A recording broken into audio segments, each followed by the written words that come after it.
രചന ഗംഗോത്രി. ഭാഗം 72. ഗംഗ വേഗം തന്നെ പോർച്ചിലുണ്ടായിരുന്ന അവളുടെ കാറിലേക്ക് കയറി.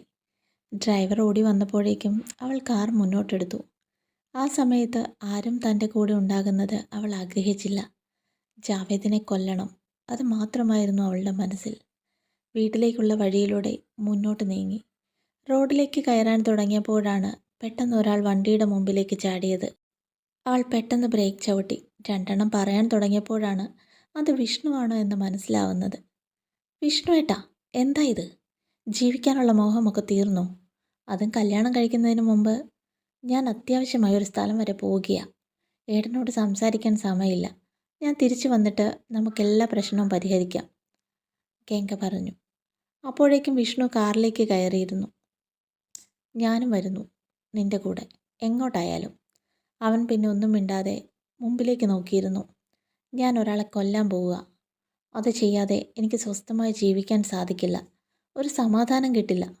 എനിക്കറിയാം നിൻ്റെ ഉദ്ദേശം അത് തന്നെയാണെന്ന്. നല്ല കാര്യമല്ലേ? ടി വിയിൽ ലൈവായി ഒരു കൊലപാതകം ചെയ്ത് കാണിക്കുക, പിന്നെ പോലീസും ആൾക്കൂട്ടവും. ഫേമസ് ആവാൻ ഇതിലും വലിയ എന്തു വേണം? കാർത്തി നിന്നെ ഓർത്ത് അഭിമാനിക്കും. നിൻ്റെ പപ്പ വളരെയധികം സന്തോഷിക്കും. ഇത്രയും പേരുടെ മുമ്പിൽ വെച്ച് ചെയ്ത കൊലപാതകമായതുകൊണ്ട് ജനങ്ങളെല്ലാം നിന്നെ വാഴ്ത്തി പാടും. പിന്നെ ജയിൽവാസം. ഒരു കൊലപാതകയെ സ്വീകരിക്കാൻ അവിടെ ചെണ്ടമേളം വരെ കാണും. അതുകൂടാതെ നടേടിയുണ്ട്. ഞങ്ങളുടെ കല്യാണം കൂടാൻ പറ്റുമെന്ന് തോന്നുന്നില്ല. എന്നാലും ഞാൻ നിനക്ക് വേണ്ടി വീഡിയോ എടുക്കാൻ പറയാം, വിഷ്ണു കൂളായി പറഞ്ഞു. ഏട്ടൻ കളിയാക്കുവാണോ? ഞാൻ ഇത്രയും കാലം ജീവിച്ചതുപോലും എന്തിനു വേണ്ടിയായിരുന്നുവെന്ന് ഏട്ടൻ അറിയില്ലേ? എന്നിട്ടാണോ എന്നെ കളിയാക്കുന്നത്? മോളെ, ഞാൻ നിന്നെ കളിയാക്കിയതല്ല. അത് കഴിഞ്ഞ് നിൻ്റെ ഭാവി എന്താകും? അത് നീ ആലോചിച്ചിട്ടുണ്ടോ? നിൻ്റെ പപ്പ ഇത്രയും കാലം ആർക്കു വേണ്ടിയാണ് ജീവിച്ചത്? അത് നിനക്കറിയോ? അദ്ദേഹത്തിന് നല്ല പ്രായം മുഴുവൻ നിനക്ക് വേണ്ടി ത്യാഗം ചെയ്തു. കാർത്തി എന്തു ചെയ്യും? ജയിലിൽ കഴിയുന്ന ഭാര്യ ഓർത്തുകൊണ്ട് അവൻ വീട്ടിൽ കഴിയണോ? കൊലപാതക എന്നും കൊലപാതക തന്നെയാണ്. അതാരെ കൊന്നിട്ടായാലും ആ പേരൊരിക്കലും മായില്ല. കാലങ്ങൾ കഴിയുമ്പോൾ അത് എന്തിനു വേണ്ടിയായിരുന്നുവെന്നും ആരെയാണ് കൊന്നതെന്നും എല്ലാവരും മറന്നുപോകും. പക്ഷെ നിൻ്റെ കൊലപാതക എന്ന പേര് മാത്രം ഒരിക്കലും മാറില്ല. നിനക്ക് ഭാവിയിൽ കുഞ്ഞുങ്ങളുണ്ടാകുമ്പോൾ അങ്ങനെ ഒരാളുടെ മക്കളായി അവർ വളർന്നു വരണോ? അവന് കൊടുക്കാവുന്ന ശിക്ഷ നമ്മൾ കൊടുത്തു കഴിഞ്ഞു. അവനെ വെറുതെ വിടണമെന്നല്ല. നിനക്ക് വേണ്ടി ഞാൻ ചെയ്യാം.